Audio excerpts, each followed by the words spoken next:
Yo, what's good, party people? Listen, I don't usually do my reviews the same night that the show airs, but this episode was so lit, I had to stay up to do this for y'all. So, this is Love and Hip Hop Hollywood, Season 5, Episode 7, Shaking the Table. And I'm telling you, this whole episode was so good. Like, I was eating my Chinese food and choking, laughing through the whole thing. I even had to watch the video twice. Because I'm saying the video. I had to watch the show twice. Because it was so good. Like, they did their thing on this one. So the episode starts off where they left off last episode with A1's family trying to fight Lyrica and her mom. Like I said, the bad wig crew, like, have several seats. That alone, that blue wig that A1's sister-in-law had on, that red faux lock wig that his mother had on, they need to have several seats. They don't need to be trying to fight with nobody. They need to relax. So A1 got upset. Once the fight calmed down, they made a fucking mess in the restaurant. And he's like, great, y'all brought Kansas City to LA. So Lloyd, A1's brother's like, see, that's what I'm talking about. You changed. You ain't the same person. Like, is people supposed to stay the same? I don't understand. Like, worry about your wife and why she don't know how to pluck that wig. That's what you need to worry about. But anyway, A1 reveals, like, we were trying to tell you guys that Lyrica is pregnant. So they was like, oh my God, why are you doing this? Oh, you sure Safaree's not the father? How do they even know about anything with Safaree? That's the only thing that made me a little perturbed. Did A1 tell them that? I don't remember him saying anything about Safaree. But maybe he did.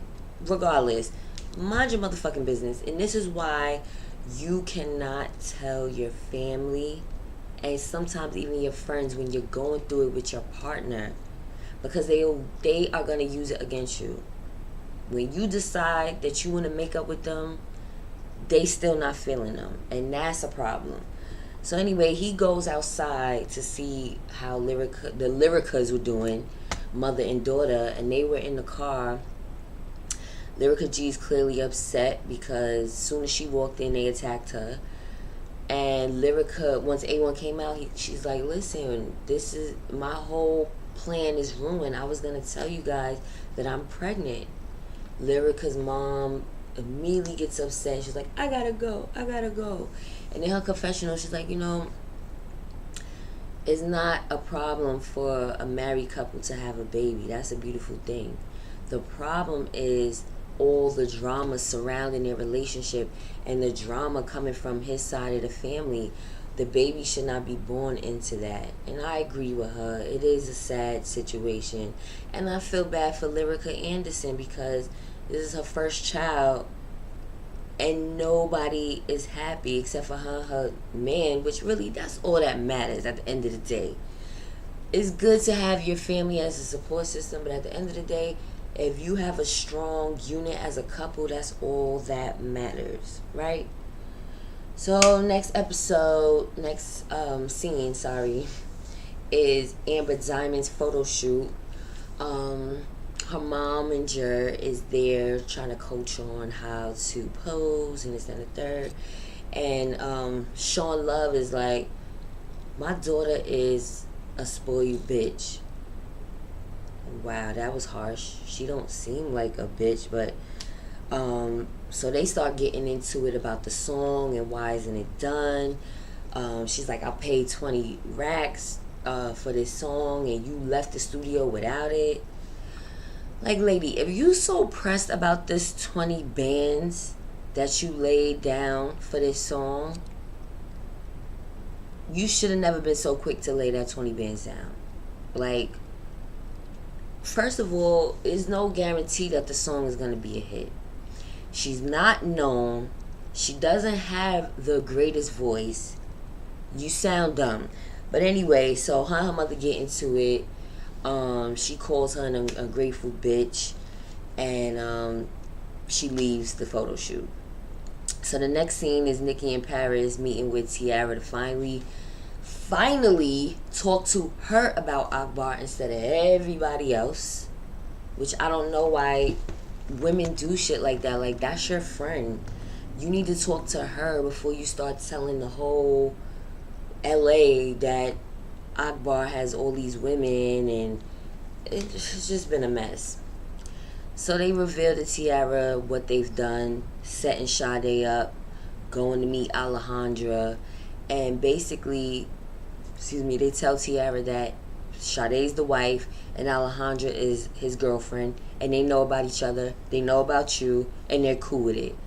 Teairra was blown away, and you could tell that she was clearly hurt because she believed that this was her man and he was being faithful to her. So the next scene is Lyrica and A-1 shopping. They seem happy. They're trying to get over what just happened with their family members. And they're talking about it, saying, it was really unfortunate what happened.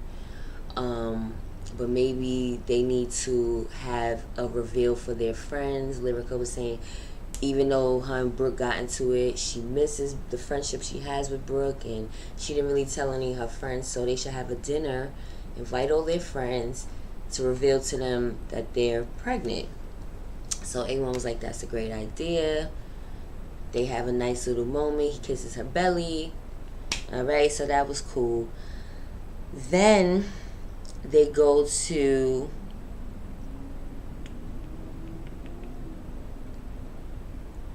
K. Michelle and Safaree. They are sitting down to talk. Safaree goes to see K. Michelle after she's had her surgery done. And she goes, I'm in so much pain. And he's like, yeah, I'm in pain too. K. Michelle goes, why? Because your dick too heavy? Like, she's so vulgar. Oh, God. This is your friend, but you worrying about his dick. Now, I know his dick pic was all around the internet, but whatever. It's K. Michelle. So, anyway, he asks her, why did you have to blow up what I told you about Lyrica? Now it's a big situation. A1 came to confront me. He wants to fight. He told me don't show my face in LA. Yada, yada, yada. So K. Michelle, her confessional, she's like, when I said that, it wasn't trying to hurt Safaree. I was trying to hurt Lyrica, and I didn't realize what I was saying. Well, K. Michelle, you need to think sometimes before you do things about all parties involved. You was telling your friend's business, so how didn't you know it was gonna hurt him? Anyway, so she apologizes and he accepts her apology. So he says, well, I'm glad I didn't tell you everything because there's more to the story.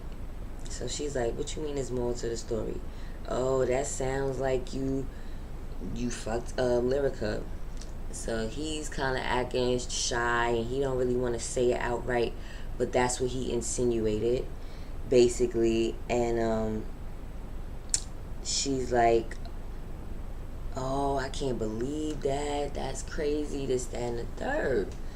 So he says, I can't help that I'm one of the best looking men on the planet, if not the best looking man on the planet, and bitches is gonna shoot they shot.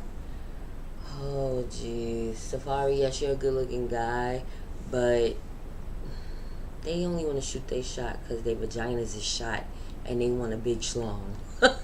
Like, please. Because a chick with a tiny vagina ain't pressed for no big penis. But anyway.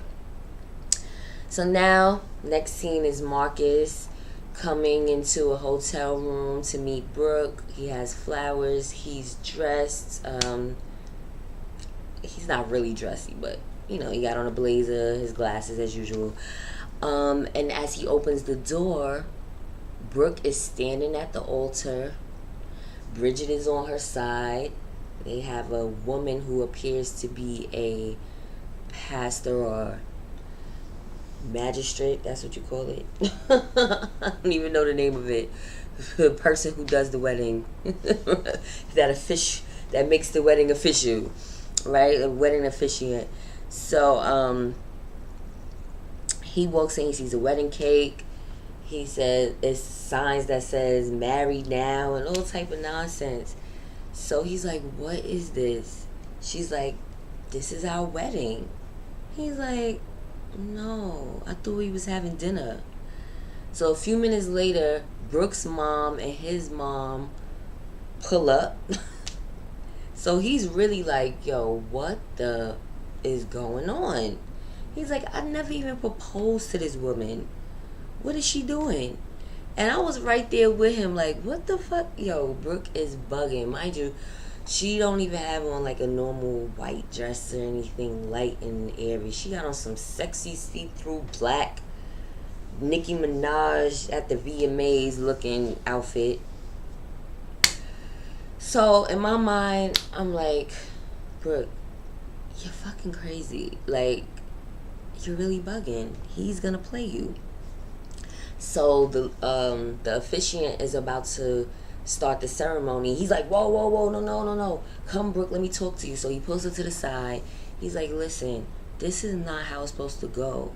Look at what my mom has on. Where's the gowns? Where's the flower girl? Like, this is not it.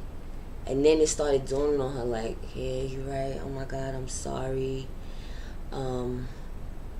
I shouldn't have did this, but I'm tired of playing games. I feel like we need to make this official, this, and the third.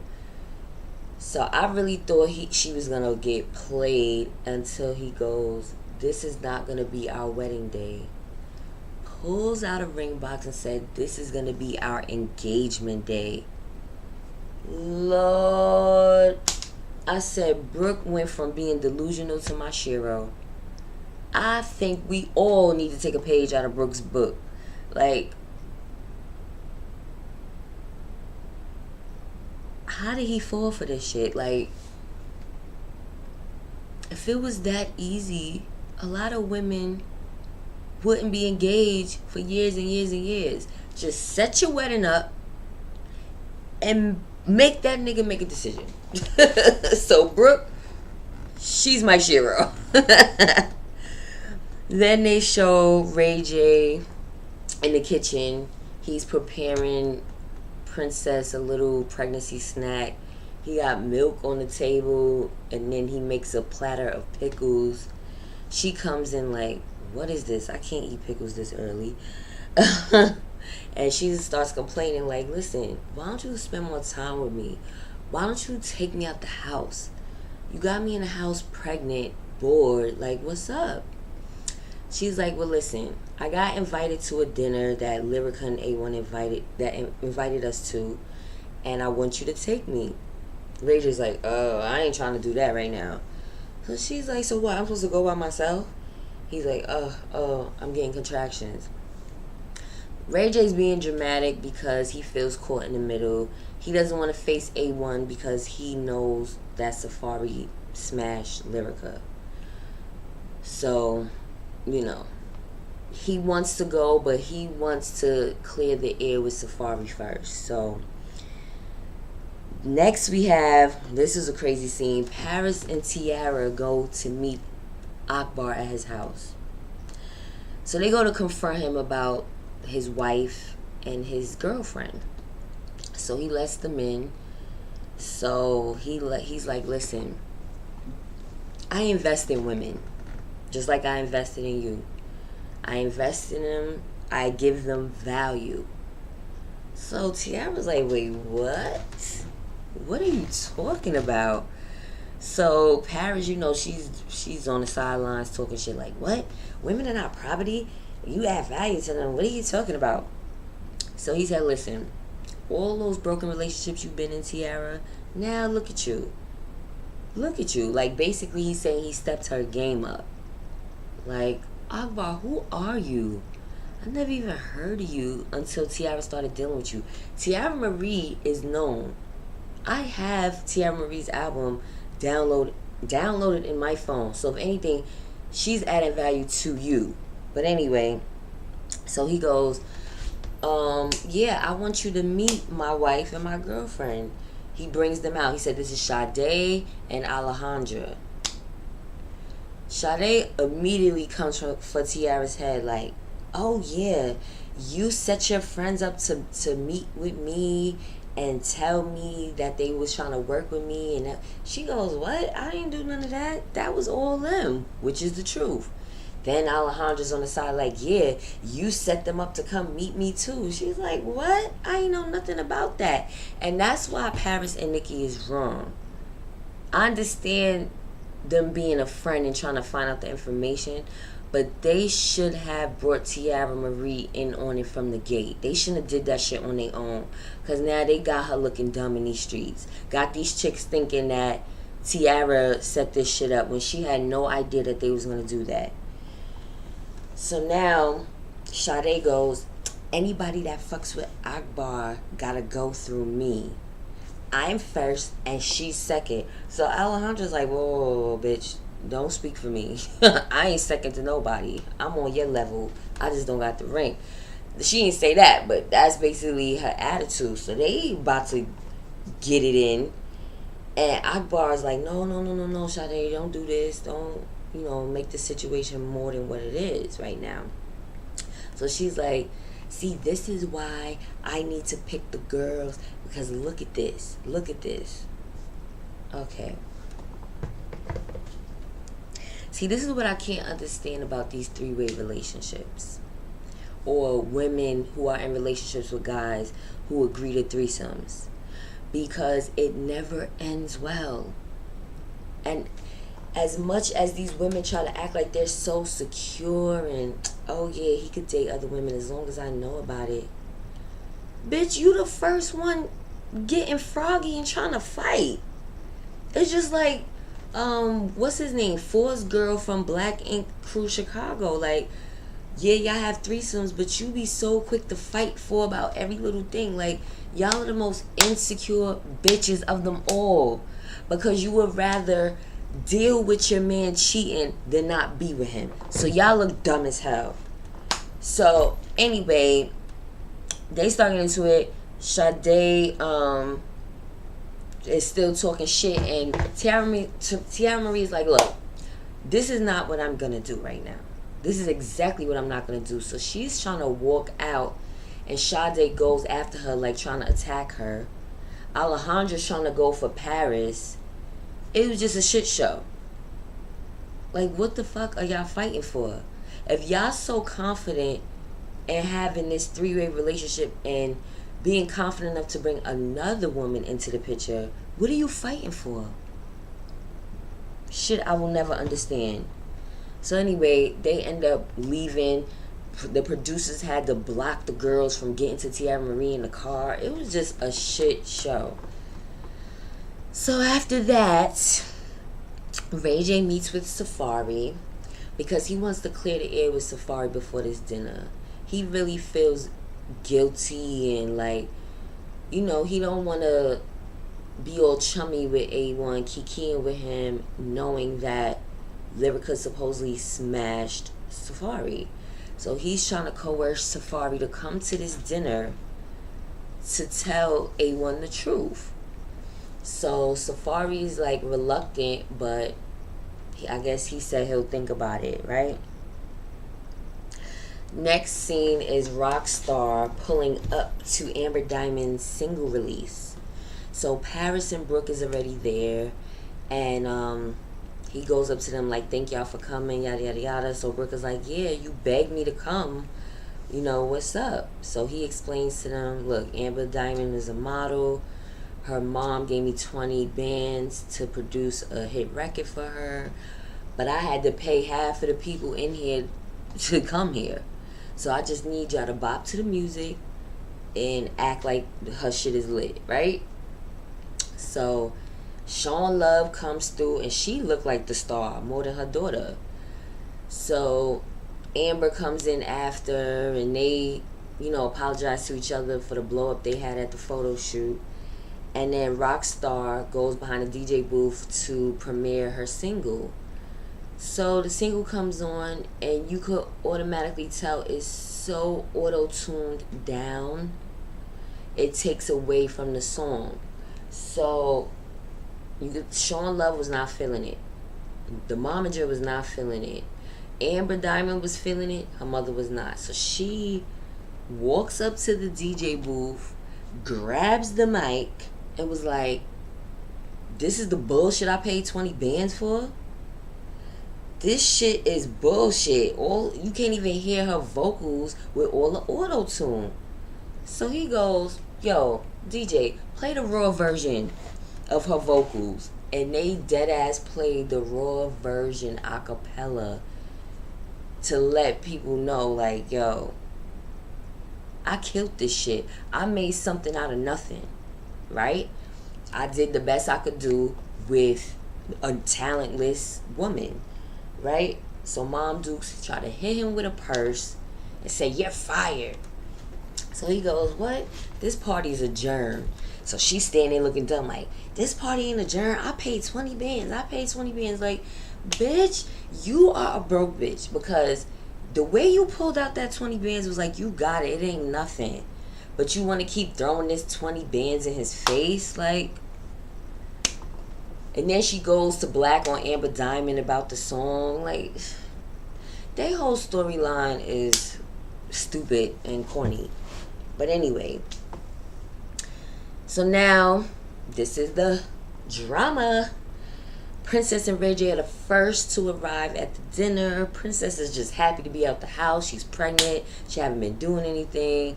And then Ray J drops the bomb on her that he asked Safaree to come. So that just took all the joy from Princess. Like, yo, why would you do that? We're supposed to have a good night. It's not supposed to be no drama. So he's like, "Yeah, don't worry about it. I'll pay for dinner. I'll pay for it." Like, that makes it any better. So then Lyrica A-1 show up.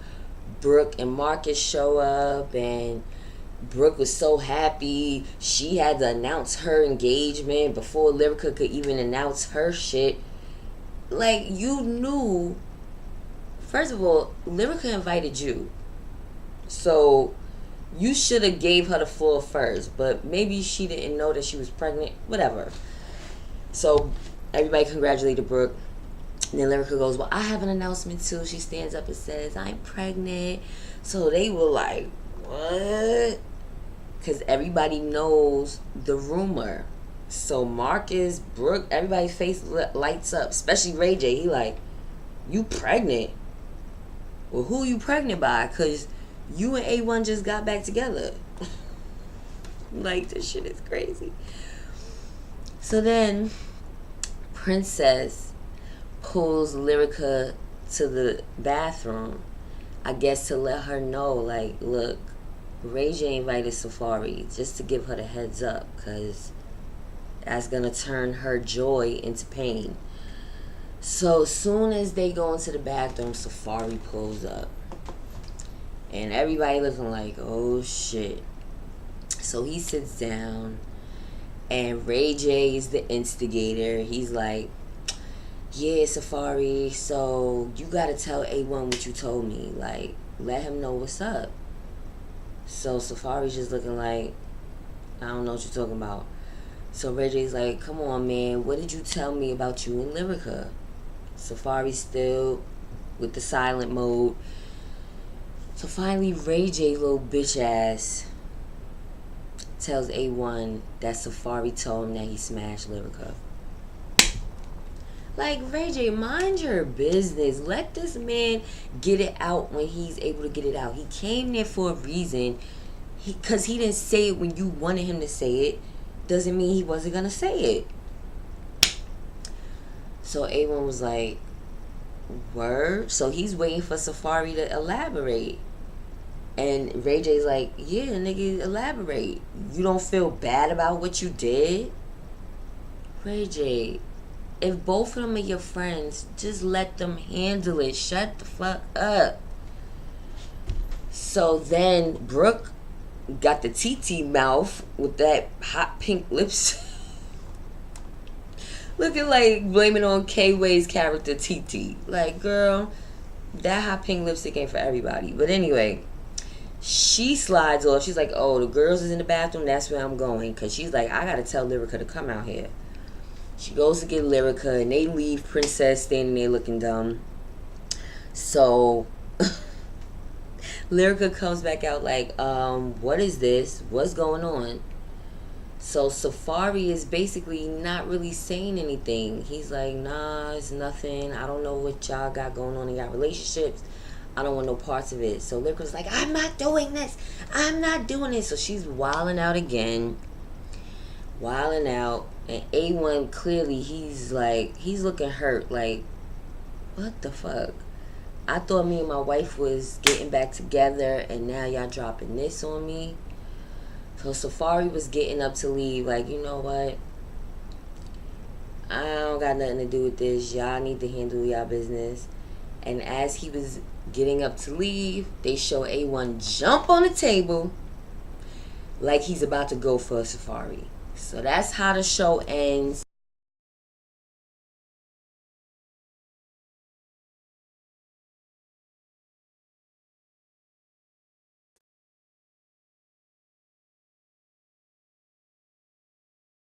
Was 5 stars. Like, they did a good job. I don't care if the storylines are fake. It's a great concept. It's something to really, use in your own life. Like, with the whole Ray J situation, like,